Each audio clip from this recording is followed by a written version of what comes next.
நெல்லை மாவட்டம் பணக்குடி அருகே உள்ள ஸ்ரீரகுநாதபுரத்தில் பெருந்தலைவர் காமராஜரின் 123வது பிறந்த தினத்தை முன்னிட்டு ஆண்கள் மற்றும் பெண்கள் பங்கேற்ற இளவட்டக்கல் போட்டி விமர்சையாக நடைபெற்றது.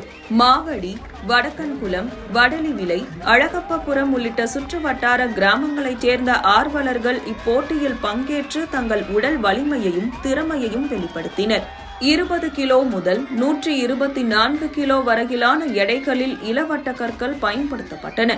ஆண்களுக்கான பிரிவில் மாவடியைச் சேர்ந்த சிவலிங்கம் முதலிடத்தையும், வடக்கன்குளத்தைச் சேர்ந்த விநாயக் 2ஆம் இடத்தையும் பெற்று அசத்தினர்.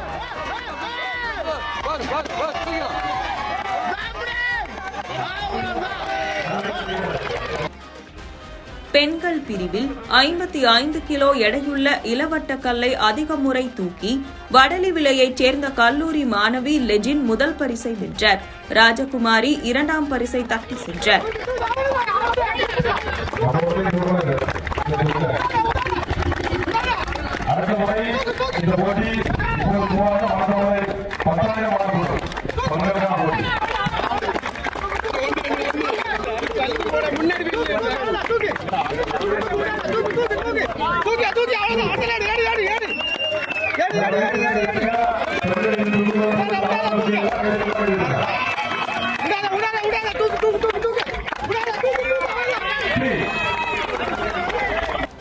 ஆண்களுக்கு இணையாக பெண்களும் இளவட்ட கல்லை தூக்கி தங்கள் ஆளுமையை நிரூபித்தது பார்வையாளர்களின் பெரும் பாராட்டுகளை பெற்றது.